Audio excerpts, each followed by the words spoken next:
성도님들 인사하겠습니다. 제 옆에 앉으셔서 감사합니다. 예배 때 보니 더 멋지십니다. 네. 저는 참 개인적으로 수요 예배가 참 좋습니다.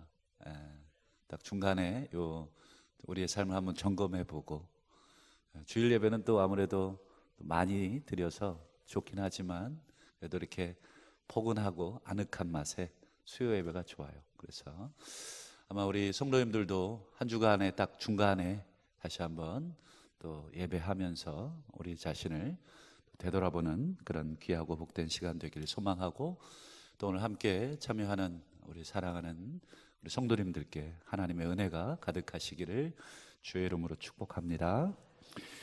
오늘 세례, 그리고 광야, 그리고 뭐죠? 시험, 세 가지를 함께 생각해 보려고 합니다. 우리 지난주 저희들 누구 생각했었죠? 세례 요한.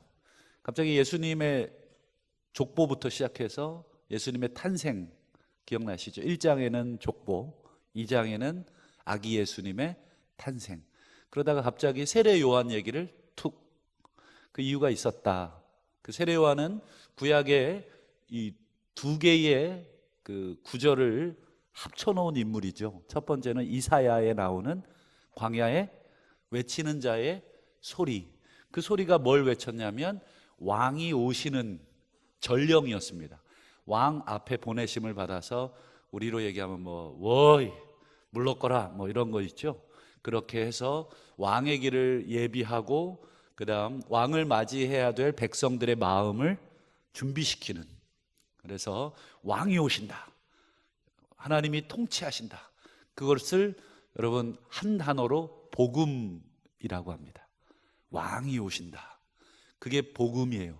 바울이 전했던 복음이 바로 그거입니다. 하나님이 드디어 오셨다. 누구의 모습으로요? 그렇죠, 예수님의 모습으로 드디어 오셨습니다. 여러분들이 기다리던 그 메시아가 오셨습니다. 그게 복음입니다. 그게 이사야의 말씀이고 세례 요한이 우리에게 전했던 것입니다. 그 두 번째 세례 요한은 누구의 모습이었냐면 말라기에 나오는 선지 엘리야를 보내겠다 하는 그 말씀의 주인공이었죠. 예수님도 세례 요한을 바로 오리라 한 선지자 엘리야가 바로 이 사람이다, 이렇게 꼭 집어서 말씀해 주셨죠. 그러니까 세례 요한은 이사야서와 말라기서에 나오는 그 예언을 합쳐놓은 중요한 인물. 그래서 우리 지난주에 그 내용을 봤고요. 오늘은 이제 예수님의 이제 여러 행적 중에 제일 먼저 공적인 행적이 뭔가, 예수님이 이제 공생애를 시작하려고 이제 두둥하고 나오는 거죠.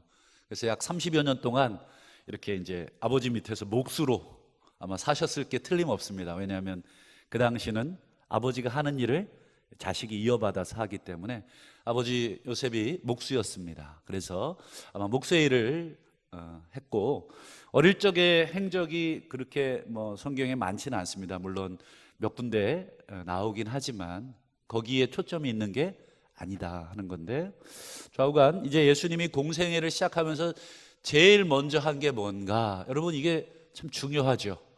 뭐든지 여러분 어떤 공적인 것들을 할 때 여러분 그 사람이 뭘 하느냐, 대통령이 취임을 해요. 그러면 취임사를 하죠. 여러분 우리나라 대통령은 제일 먼저 취임하면 제일 먼저 뭘 하죠? 네? 선서? 물론 선서도 하지만 그 이후에 행적이 첫 번째가 뭐예요? 그렇죠. 딱 잘하시네요. 현충원을 먼저 갑니다. 왜 가겠습니까? 나라를 위해 목숨 건 분들에 대한 그 묘지가 현충원 아닙니까? 즉 나는 대통령으로서 이 나라를 이렇게 지키겠습니다라고 하는 상징적 행동인 것입니다. 대통령의 가장 큰 책임을 그렇게 하겠습니다. 여러분 뭐든지 공적인 첫 행보는 그 사람의 향후의 어떤 모습들을 드러내주는 큰 것입니다. 그럼 여러분 예수님의 공적 행보는 뭐였습니까? 지금 오늘 읽으신 대로 세례 요한에게 세례받는 것이 공적인 행동이었어요.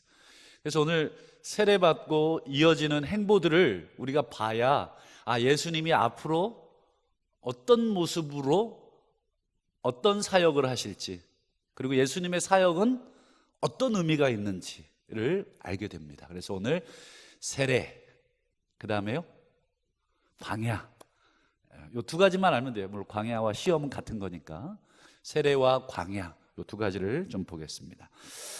그래서 오늘 세례를 받으실 필요가 예수님이 있습니까 없습니까?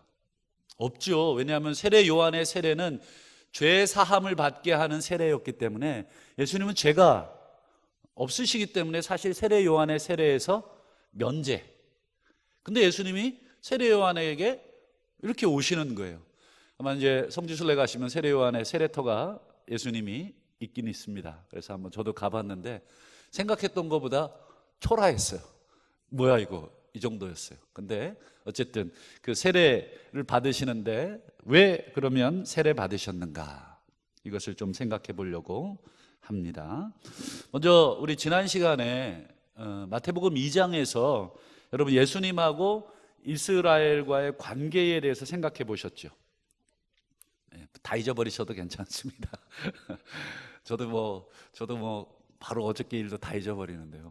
예수님하고 이스라엘 관계는 뭐 잘 모르시겠거든 이렇게 대답하시면 돼요. 밀접한 관계. 밀접한 관계. 아주 두 분이 그 두 대상이죠. 예수님하고 이스라엘은 아주 뗄래야 뗄 수 없는 밀접한 관계. 그래서 예수님은 곧 이스라엘이다. 다시 한번요. 예수님은 곧 이스라엘인데 앞에다가 먼 이스라엘이라고요? 그렇죠. 네, 이렇게 새 날갯짓을 새 이스라엘, 물론 참 이스라엘도 맞고 새 이스라엘도 맞습니다. 이스라엘은 이스라엘인데 예수님은 새 이스라엘이다. 그래서 여러분 예수님은 곧 어깨에다가 이스라엘의 운명, 이스라엘의 사명을 다 짊어지고 계신 분, 이렇게 이해를 하시고, 혹시 이제 복습을 더 하시기 원하신다면 이게 아마 지지난주 설교일 겁니다. 지지난주에 여러분 예수님 애굽, 라마, 나사렛 요 지명을 따라서 우리가 예수님에 대해서 생각해 보았죠. 그래서 예수님이 왜 새 이스라엘인지에 대해서는 지지난주의 설교에 여러분 애굽이라고 하는 지명에서 예수님이 불러졌죠. 소위 말해서 출애굽을 하신 거죠. 예수님도 출애굽을 한 겁니다. 원래 그 출애굽은 누가 먼저 했어요? 이스라엘이 먼저 했잖아요. 근데 예수님도 지금 애굽에 내려가셨다가 올라오시잖아요. 그게 예수님의 출애굽입니다. 그러니까 이스라엘의 출애굽과 예수님의 출애굽이 비교되고 있습니다. 요거를 기억을 해두셔야 여러분들이 예수님이 누군지, 그냥 그동안 우리가 예수님 믿고 구원받자 이 정도가 아니라, 이따가 나중에 히브리서 보면 알겠지만 예수를 어떻게 생각하라고 하십니까? 대충?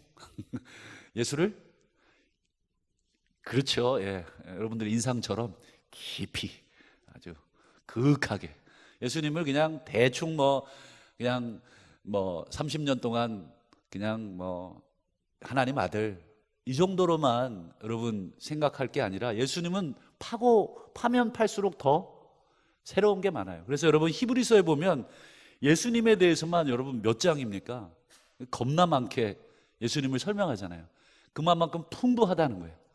예수님은 우리가 정말 구약의 전체가 다 예수님을 가르치는 거기 때문에 여러분 구약 전체를 다 연구해야 예수님의 아만큼 정도 알까요? 좌우간. 그만큼 이제 예수에 대해서 깊게 여러분 아셔야 되는데, 예수는 곧 이스라엘이다. 들어보셨죠? 이걸 기억을 하셔야 됩니다. 여러분 예수님 이스라엘인데 어떤 이스라엘입니까? 새 이스라엘이다. 자, 그럼 우리 3장 13절을 한번 보겠습니다. 이때에 예수께서 갈릴리로부터 어디에 이릅니까? 요단강에 이르러 요한에게 세례받으러 옵니다. 아마 이게 이제 요단강이 여러분 아시는 것처럼 위에가 갈릴리 호수고요. 이렇게 밑으로 쭉 이렇게 요단강 줄기가 내려와서 밑에 이렇게 사해가 있습니다. 이렇게 사해가 이렇게 있는데 그 사해 윗부분의 요단강입니다. 저쪽 갈릴리 바다 쪽의 요단강이 아니라 하류 쪽이 되겠죠. 사해에 거의 다 도착해서 고기 부분에 세례받은 터가 거기에 있습니다. 그래서 거기에서 이제 세례를 받습니다. 여러분, 이제 요 예수님이 공생의 첫 장면에 지금 뭘 받으러 오셨어요? 세례. 자, 예수님이 지금 지난 2장에서 애굽에서 어떻게 했습니까? 나오셨죠.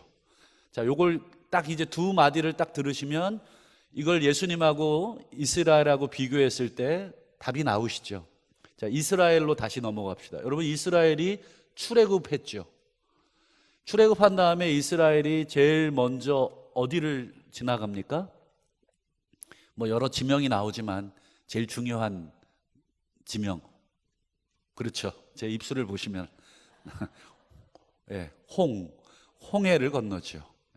여러분, 이스라엘이 홍해를 건넌 사건이 어떤 의미가 있습니까? 깊은 의미가 있죠. 그렇죠. 그것을 우리 사도 바울이 어떻게 해석했냐면 고린도전서 10장을 한번 화면으로 보실까요? 같이 읽어봅니다. 시작. 형제들아, 나는 너희가 알지 못하기를 원하지 않는다. 뭘요? 우리 조상들이 다 구름 아래 있고 바다 가운데로 지나갔다. 자, 바다는 무슨 바다겠어요? 홍해 바다밖에 없어요. 지나간 바다는. 그러면서 2절 시작. 모세에게 속하여 다 구름과 바다에서 뭘 받아요? 세례. 이게 제일 중요한 단어입니다. 여러분, 이스라엘이 출애굽한 다음에 곧바로 뭘 받았습니까? 세례를 받았습니다. 자, 요걸 꼭 기억해 두시고, 자, 예수님이 물론 시차는 좀 있지만 어릴 때 애굽으로 갔다가 헤롯 대왕이 죽자 다시 올라왔죠. 그게 출애굽이라고 말씀드렸죠. 자, 이제 공생애 시작하면서 예수님이 그 다음 행보가 뭐예요? 첫 행보가 세례.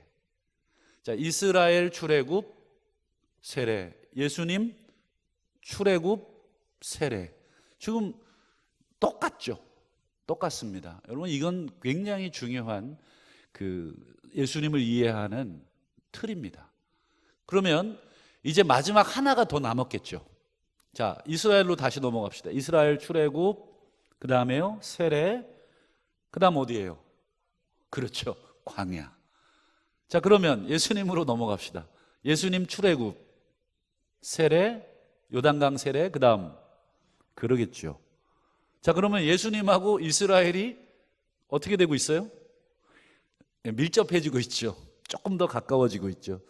예수님의 행보가 지금 딱 누구의 행보입니까? 그렇죠. 과거에 이스라엘의 행보랑 똑같습니다. 우연일까요? 아니면 이걸 필연일까요?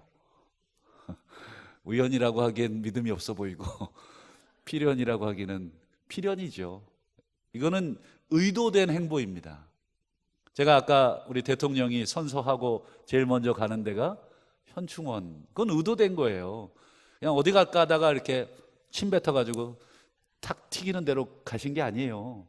그리고 첫 번째 연설에 어떤 단어를 쓸 것이냐, 어떤 말을 쓸 거냐, 여러분 그냥 막 생각나는 대로 쓰지 않습니다. 단어 하나하나, 표현 하나하나가 되게 의미 있고 중요한 단어입니다. 그렇기 때문에 예수님의 행동도 여러분 되게 신경 써서 봐야 됩니다. 사실 오늘 세례 받을 때 여러분 그 내용도 보긴 해야 되는데 시간 관계상 이건 다음에, 여기에도 여러분 구약의 여러 성경 구절이 여기에 응축이 되어 있는데 그거는 시간 관계상 다음에. 오늘은 자, 이제 도표를 한번 보기 전에 우리 4장 1절 2절을 한번 볼까요? 자, 세례 받으신 후 예수님이 어디로 가십니까? 4장 1절. 그때에 성령께 이끌려 마귀에게 시험 받으러 광야. 그리고 2절 보세요. 4장 2절. 40일을 밤낮으로 금식한다. 자, 광야에서 며칠이요? 40일. 자, 이스라엘 백성이 광야에서 며칠이요? 40년입니다. 40년을.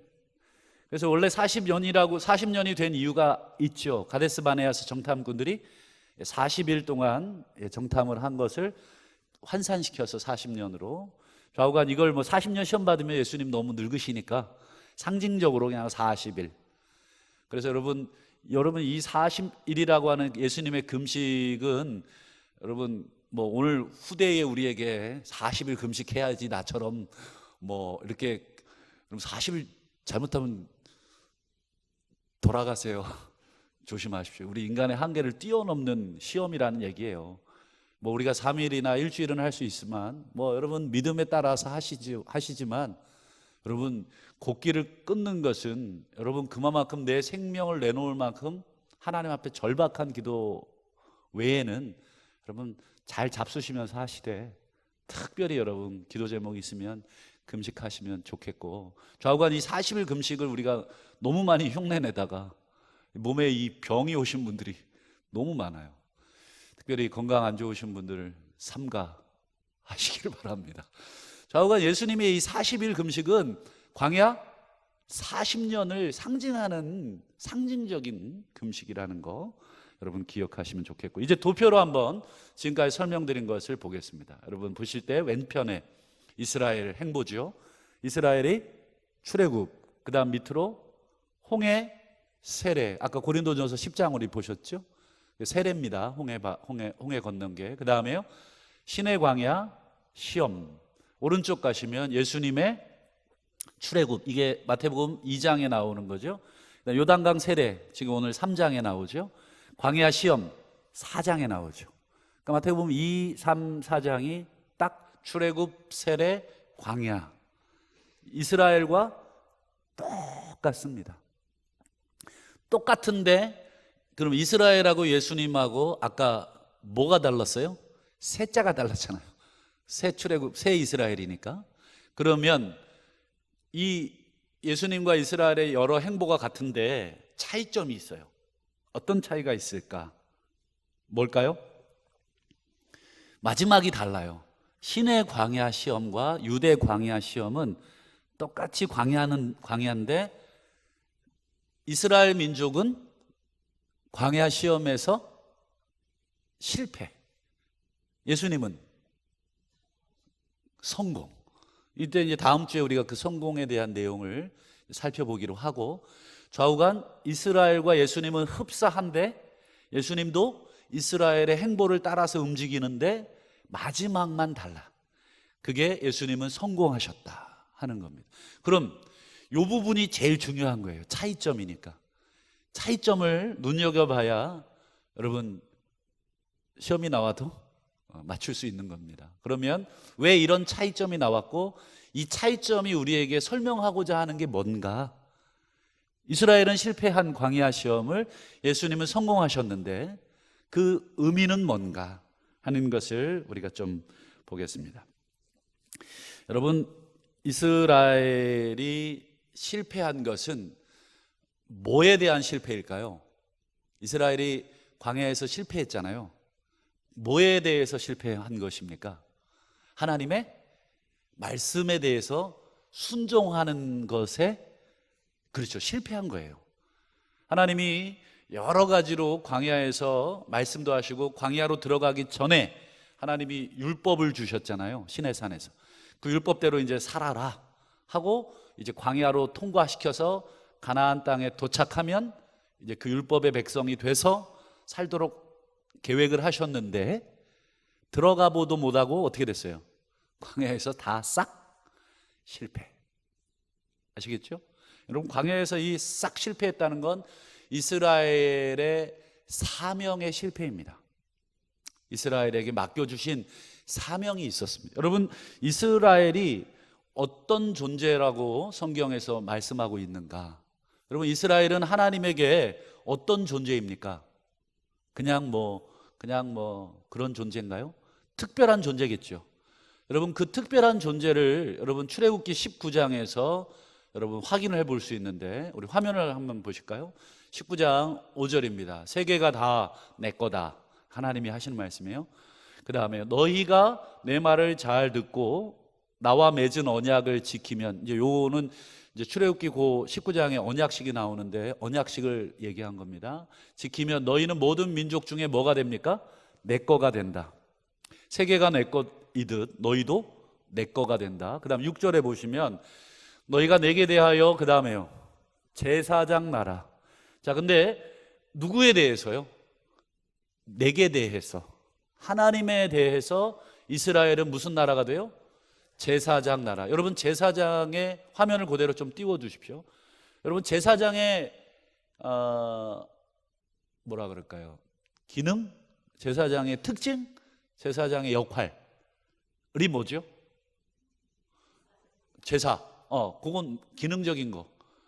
더 중요한 역할이 있죠.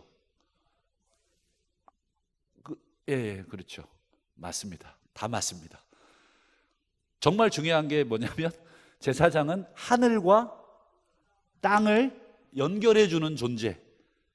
아시겠죠? 제사장은 하늘과 땅을 연결해 주는 존재. 하나님과 백성을 연결해 주는 존재.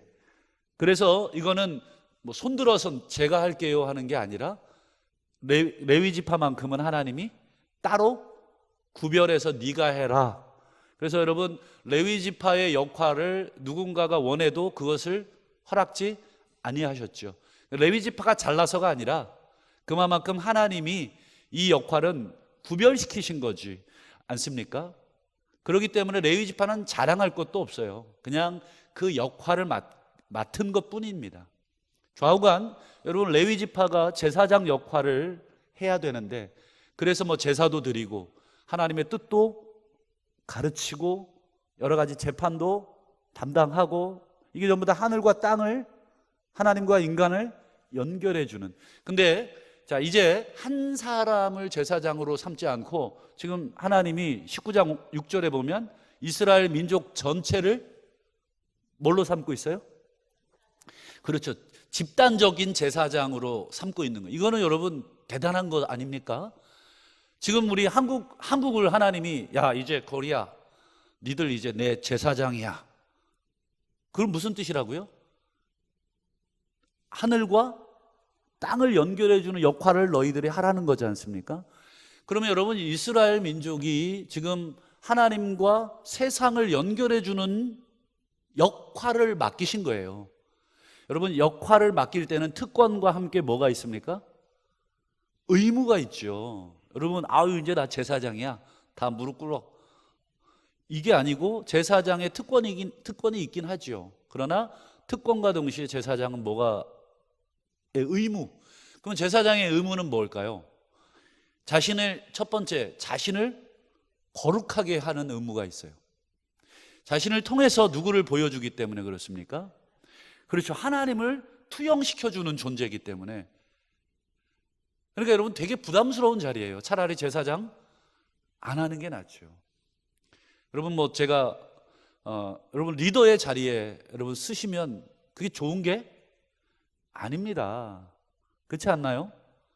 리더 좋아하시는 분들 조심하셔야 됩니다. 이게 전부 다 1차적으로 내가 하는 모든 행동과 모든 말들이 어떻게 됩니까? 예, 그렇죠. 뭐 우리 교회로 얘기하면 교회를 대신하는 행동이에요. 제가 가서 뭐 나쁜 짓 하면 동북에 담임 목사가 저러고 다닌다 그러지, 뭐 일개 김종철이가 저러고 다닌다고 하지 않죠. 왜냐하면 이 교회를 대표하는 사람, 되게 부담스러운 자리입니다. 여러분, 이스라엘은 제사장 나라, 즉 하나님을 대표하기 때문에 거룩해야 돼요. 두 번째, 이스라엘이 제사장이라는 건 자신의 거룩함과 동시에 또한 뭐예요? 하나님을 전해야 되는 존재입니다. 제사장의 중요한 기능이 율법을 가르치는 거거든요. 권고하고. 그러니까 두 가지가 여러분 제사장의 역할이에요. 여러분, 이스라엘 민족 전체가 무슨 나라입니까? 제사장. 그럼 이스라엘은 뭘 해야 돼요? 첫 번째, 자기 스스로를 거룩하게, 뭐를 통해서 거룩해진다는 게 뭐예요? 하나님의 말씀에 순종함으로써 자기가 거룩해진다.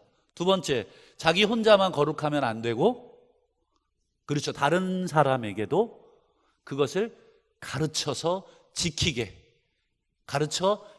하라. 그게 제사장의 의무입니다. 이 두 가지가 이스라엘의 사명. 아시겠죠? 근데 여러분, 이 이스라엘의 이 사명을 궁극적으로 하나님이 제사장으로 만드신 이유가 있어요. 우리 창세기, 우리 아브라함 언약을 다시 봐야 되는데, 창세기 12장 3절 볼까요? 시작. 너를 축복하는 자에게는 내가 복을 내리고 너를 저주하는 자에게 내가 저주하리니, 그 다음부터요, 땅의 모든 족속이 너 말미암아 복. 그렇죠? 이게 창세기 12장 3절. 이건 되게 중요한 성경 전체의 요거와 같습니다. 이 옷, 이걸 딱 잡으면 올라가잖아요. 딱 하나를 잡아라 했을 때 이 구절입니다. 왜냐하면 앞서 설명드린 것처럼 인류는 아담과 하와의 범죄로 말미암아 온통 다 저주 아래 처하게 됐어요. 그래서 창세기 11장까지가 그 핵심이었다 그랬죠. 근데 12장 처음에 하나님이 아브라함을, 한 사람을 택해서 다시 뭐를 하시기 시작하셔요? 세상을 축복하시기를 시작하셨어요. 그게 아브라함이라. 그래서 마태가 1장 1절에서 예수님을 누구로 소개한다고요? 아브라함의 자손. 이건 족보를 얘기한 게 아니라 아브라함의 사명, 아브라함에게 하신 약속을 이행하실 분으로서의 예수님을 소개하는 거죠. 그래서 예수님이 아브라함의 자손으로 그 사명을 어깨에 짊어지고 온 것입니다. 좌우간 예수님이 지금, 여러분, 이스라엘이 지금 아브라함의 후손으로서 지금 아브라함에게 주셨던 모든 민족을 나를 통해, 너를 통해, 아브라함이지만 실제로 아브라함의 후손인 이스라엘 민족 전체를 통해 하나님은 온 세상에 뭐를 드러내시려고 한 것입니까? 당신을 드러내시려고. 그게 하나님의 원 계획이셨어요. 근데 여러분, 지금 이스라엘이 지금 그러고 있나요? 과거에도 실패했고 지금도 그렇지는 않습니다. 그 실패한 이스라엘의 자리에 지금 누가 오신 거예요? 그렇죠. 예수님이 지금 어떻게 오셨어요? 딱 이렇게 대깔꼬마니처럼 딱 이렇게 포개지는 거죠. 출애굽, 그 다음에요 세례, 그 다음 광야. 지금 과거 이스라엘의 모습 그대로 예수님이 오셔서 이렇게 포개고 있는 거죠. 그래서 이스라엘의 실패의 자리, 이스라엘의 실패는 아까 말씀드린 광야 실패였죠. 광야 실패의 핵심은 뭐예요? 하나님의 제사장으로서 모든 열방을 향해 하나님을 드러내주고 스스로 말씀을 지키는 백성이 돼서 거룩함을 드러내야 하는 그 사명을 실패했는데, 이제 예수님이 오셔서 그 사명을 어떻게 하시겠어요? 이렇게 뒤집겠죠. 성공? 실패? 성공이겠죠. 예수님 실패하면 이제 우리에게 소망이 없죠. 예수님이 이걸 성공해야 여러분 우리가 그 예수님을 따라가는데 의미가 있는 거잖아요. 예수님은 성공하시기를 기원할 필요는 없어요. 이미 성공하셨기 때문에. 예수님이 성공하셨습니다. 예수님이 이스라엘의 그 불순종을 순종으로 바꾸셨습니다. 그래서 여러분 이 사실을 사도 바울도 여러분 로마서 11장에 보면 요걸 그대로 증명을 해주는데 한번 볼까요? 11장 11절. 자, 그러므로 내가 말하노니 그들이, 여기서 그들은 누구냐면 이스라엘 백성을 말합니다.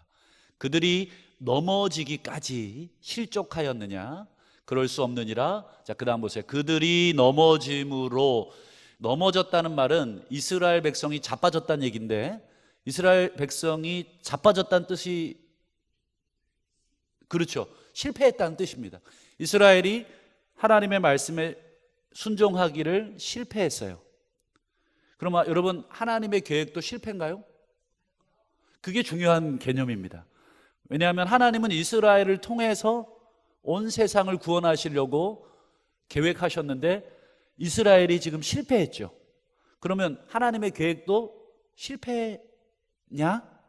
이거에 대한 답을 하고 있는 거예요. 그때 바울이 뭐라 그러냐면 그들이 넘어짐으로 구원이 어디에 이르렀어요?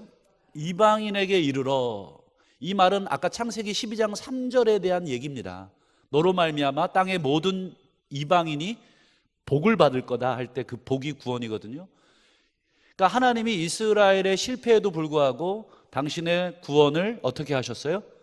계획을 성공하셨다. 지금 바울이 그 얘기를 하는 거예요. 그 다음 보세요. 이 12절 보세요. 로마서. 자, 그들의 넘어짐이, 자, 이스라엘의 불순종이죠. 세상의 풍성함이 됐다. 이게 무슨 뜻입니까? 이스라엘이 말씀에 순종하지 못했지만, 그럼에도 불구하지만 하나님은 온 세상을 향한 당신의 구원을 이루고 가셨다. 요 뜻입니다. 풍성하다, 세상에 풍성하다는 것은. 그러면 그들의 실패가 이방인의 풍성함이 되거든. 이것도 똑같은 말입니다. 하물며 이스라엘이 충만해져서, 무슨 뜻일까요? 이스라엘이 정말 하나님이 맡기신 그 제사장 나라, 하나님이 맡기신 그 열방을 향한 하나님의 뜻을 보여주는 그 사명에 여러분 충만했다면, 성공했다면 하나님이 얼마나 더 풍성하게 세상을 더 축복하셨겠냐. 원래 계획이 성공했다면. 그런데 이 원래 계획이 실패하기 때문에 이 계획을 성공시킬 새로운 분을 그 자리에 앉히셨다는 거예요. 그게 누구라는 거예요? 예수님. 그러면 이 실패한 부품은 어떻게 할까요? 그렇게 마셔버릴까요? 버려버릴까요? 이 실패한 건 어떻게 하겠냐? 하나님이 얘네들도 회복시키실 거다 하는 게 로마서 9장, 10장, 11장에 나오는 육체적 이스라엘의 운명을 얘기합니다. 어려운 얘기긴 한데 여러분들이 잘 이해하시리라 믿고 제가 말씀드립니다. 결국 이스라엘도 이 실패의 자리에 떨어졌지만 결국 이들 중에도 남은 자가 있지 않냐. 그래서 나도 그런 사람 아니냐. 내가 산 증인이다. 나도 이스라엘 사람이다. 하지만 나도 예수 믿고 다시 그 사명을 감당하고 있지 않냐. 그래서 바울이 자신의 전생애를 들여서 나의 달려갈 길과 주 예수께 받은 사명, 그것을 마쳤다. 맞지요? 바울도 그 사명을 잘 감당했듯이 이제 이스라엘도 그렇다. 자, 정리를 좀 하겠습니다. 제가 너무 많은 얘기를 드려서 아마 머리가 복잡하시겠는데 쉽게 정리해 드리겠습니다. 예수님은 곧 이스라엘. 그렇죠? 이스라엘과 똑같은 행복. 그러나 이스라엘과 예수님의 큰 차이는 뭐다? 그렇죠. 예, 이스라엘은 순종에 실패했지만 예수님은 순종하셨다. 그러나 실패한 이스라엘에도 불구하고 하나님은 신실하셔서 우리를 향한 당신의 구원의 계획을 포기하지 않고 끌고 가신다. 대신에 이 이스라엘 자리에 누구를 세우셨냐면 예수 그리스도를 보내심으로 그 일을 완성하셨다. 그래서 예수님은 지금 뭘 하고 계시는 거예요? 세례를 받으시고 또 광야로 가시고 또 시험을 받으시고 있는 거다. 지금 예수님의 그 행보 하나하나는 하나님의 구원을 이루시기 위한, 그래서 그것을 마태는 뭐라고 표현했냐면 하나님의 의를 이루는 것이 합당하다. 세례 요한에게 세례 받으러 왔을 때 세례 요한이 딱 알아보고 어이구 왜 이러십니까? 사부님, 제가 당신께 세례 받아야 되는데. 시끄러, 내가 세례 받아야 돼. 왜요? 그래야, 그렇죠, 하나님의 구원 계획이 다시 천천히 하나씩 다시 시작할 수 있으니까. 세례 받을 필요가 없지만 일부러 이스라엘처럼 다시 세례 받고 시작하는 거죠. 그게 예수님이라는 것입니다. 이제 광야 시험 내용은 다음 주에 보기로 하고요. 자, 로마서 11장 25절을 한번 볼까요? 형제들아, 너희가 스스로 지혜 있다 하면서 뭐를요? 이 신비를 너희가 모르기를 내가 원하지 않. 이 신비가 뭐예요? 지금까지 제가 설명드린 그 신비입니다. 하나님이 이런 식으로 당신의 구원을 지금 만들어 가시는구나. 그래서 하나님의 구원의 핵심에 누가 있는 겁니까? 예수님. 예수님이 이런 방식으로 오셨구나. 그리고 예수님은 이제 어떤 방식으로 구원을 이루실까요? 그게 이제 뒤에 나오는 내용입니다. 예수님의 이런 행보들, 예수님의 이런 가르침들이 전혀 이스라엘이 기대했던 메시아의 행보가 아니었습니다. 그러니까 하나님이 구원을 이루기 위한 예수님의 보내심도 그렇고 보내주신 메시아의 행보도 그렇고 처음부터 끝까지 인간의 모든 기대와 맞지 않는 행보를 통해서 구원을 이루시니까 사람들이 전부 다 머리가 띵한 거예요. 뭐야 이게? 도대체 알 수가 없구나. 예수님의 말씀도 잘 이해가 안 가고 예수님이 죽는다는 것도 이해가 안 가고, 그러니까 사람들이 전부 다 헷갈린 겁니다. 그래서 바울은 이거를 신비라고, 하나님의 비밀, 골로새서에 보면 비밀이라고 얘기하고 신비라고 얘기합니다. 그러면서 이 신비를 너희가 모르기를 원치 않는데, 이 신비는 뭐예요? 이방인의 충만한 수가 들어오기까지. 이 말은 뭐냐면 이제 구원받는, 하나님이 원래 창세기 12장 3절 아브라함에게 하셨던 땅의 모든 민족이 너로 말미암아 복을 받겠다, 모든 민족이 다 복을 받을 때까지, 즉 이방인의 충만한 수가 들어오기까지 이스라엘의 덜어는 우둔이라고 하는 건 멍청이란 뜻이 아니라 완고함, 완악함, 불순종함이라는 말입니다. 그래서 이스라엘이 예수를 거부하고 있다. 지금도 물론 거부하고 있고, 물론 그 중에 일부는 순종하고 있지만, 그리고 11장 26절에 그리하여 온 이스라엘이 구원을 받을 것이다, 여기까지. 여기서 온 이스라엘이라는 건 민족적 이스라엘이 아니라 예수를 주로 믿는, 주로 고백하는 모든 사람이 다 구원받을 거다 하는 표현입니다. 여러분, 하나님의 이 구원의 여정, 그리고 이 구원의 여정의 핵심, 예수님은 하나님의 뭐에 속합니까? 신비. 여러분, 사실 우리가 이 신비하신 예수님을 믿게 된 것이 사실은 은혜죠. 여러분, 이게 참 우리가 어떻게 예수 믿었나 저도 가끔씩 생각해 보면, 이게 내 머리로는 이해할 수 없는 신비인데 이게 믿게 됐구나 하는 생각을 하게 됩니다. 그래서 여러분, 예수님에 대해서 더 많이 알아야 되는데, 마지막으로 우리 히브리서 권면을 함께 생각해 보고 말씀 마치겠습니다. 여러분, 히브리서 3장 1절에 보면 오늘 말씀의 주제인 예수님에 대해서 권면을 하고, 그 다음에 우리 성도들에게 두 가지를 권면하고 있습니다. 첫 번째, 3장 1절, 그러므로 함께 하늘의 부르심을 받은 거룩한 형제들아, 우리가 믿는 도리니까 우리 믿음의 어떤 이런 이런 이야기들이겠죠. 우리 믿음의 도리에 뭡니까? 사도. 이 사도라는 말은 원래 문자적인 뜻은 보내심을 받은 사람, 이런 뜻이에요. 예수님이 사도다, 12사도 중에 하나냐? 그게 아니라 예수님은 하나님으로부터 이 땅에 이스라엘을 대신해서 보냄을 받은 참 새 이스라엘이다, 이렇게 해서 오셨고, 또 하나, 예수님은 어떤 분이에요? 대제사장. 아까 이스라엘이 하나님에 대해서 제사장 나라였죠, 그렇죠? 아까 출애굽기 19장 그게 대사장 나라였지 않습니까? 근데 예수님이 지금 제사장으로 또 오신 건데, 어떤 제사장이에요? 대제사장, 참 제사장으로 오신 거예요. 그러면서 그 예수를 어떻게 하자고 합니까? 깊이. 여기서 깊이라는 것은 그냥 인상 쓰고 앉아있지 말고, 성경을 통해서 우리가 지각을 사용해서 계속해서 예수님을 공부하고, 도대체 구약과 신약의 예수님이 어떤 분이신가. 여러분, 하나님은 여러분 예수님에 대해서 더 알기를 가장 기뻐하시지 않습니까? 그래서 깊게 생각하라는 거예요. 예수를 깊게 생각하라. 생각하라는 말은 연구하라, 이런 뜻입니다. 예수님을 더 많이 연구해라.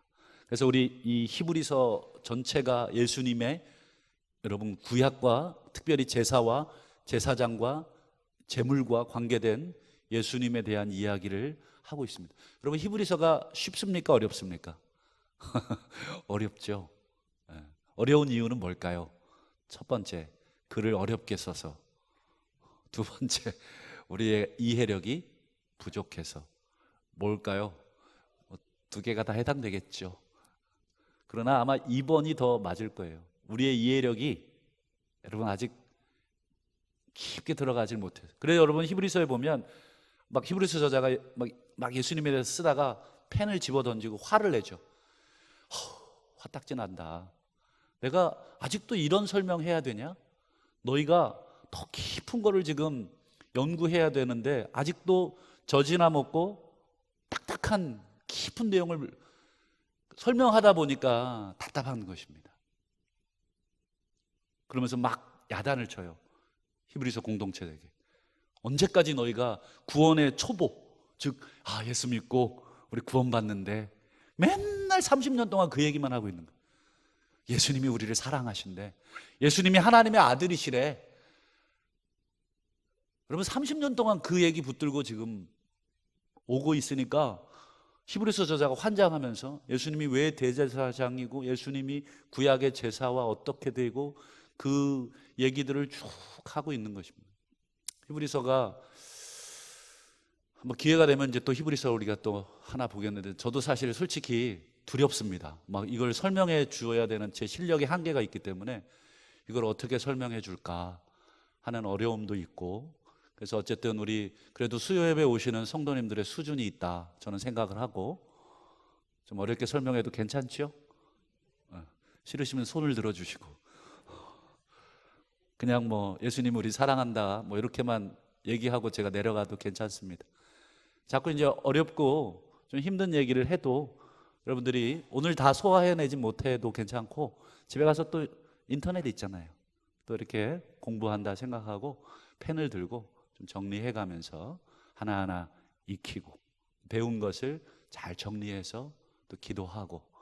그래서 사도 바울은 히브리서 저자는 예수를 깊게 생각하라 하면서 3장 2절에 보면 그는 자기를 세우신 이 하나님에게 신실하셨다. 이 신실했다는 게 뭐예요? 충성스러우셨다. 즉 하나님의 뜻에 순종하셨다 이런 뜻입니다. 예수가 하나님의 뜻에 순종하셨습니까?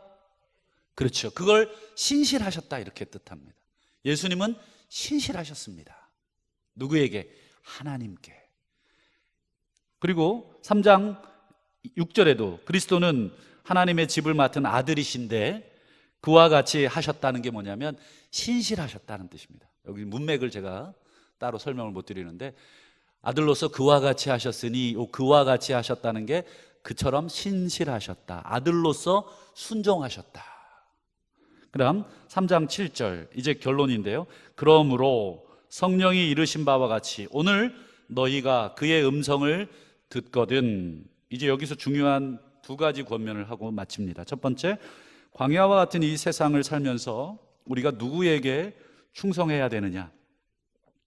예수님이 하나님께 충성했듯이 우리는 우리의 믿음의 주요 온전케 하신 이인 예수를 바라보며 그 예수께 충성하자. 그러면서 첫 번째 3장 8절 광야에서 시험하던 날에 거역하던 것처럼 조상들이 이스라엘 백성들이 그렇게 했던 것처럼 너희 마음을 어떻게 하지 말라고요? 완고하게 하지 마라.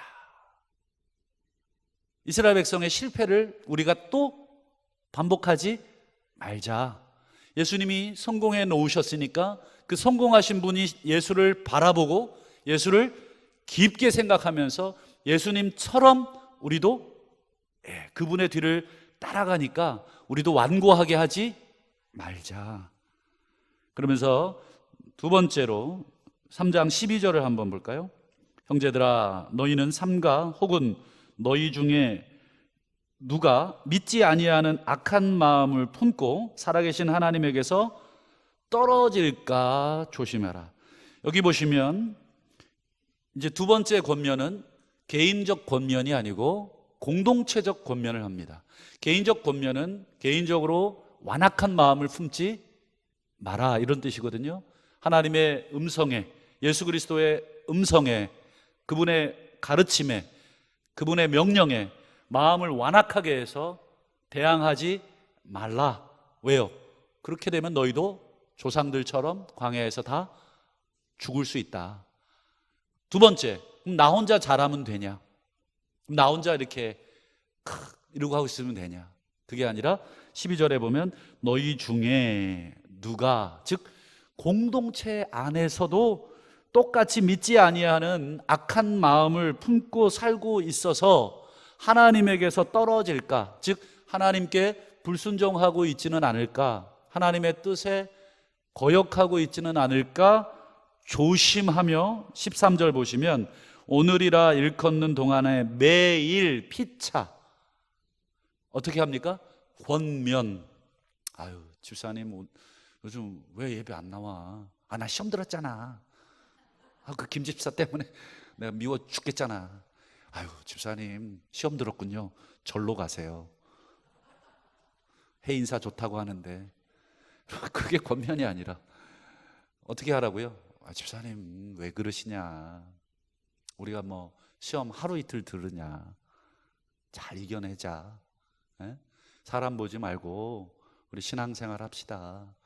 나도 시험 들었었지만 힘들었지만 또 이렇게 또 하나님 은혜 주시더라. 여러분 이게 권면입니다. 그 정죄하지 마시고 아 권사가 돼가지고 그 왜 안 나오냐고.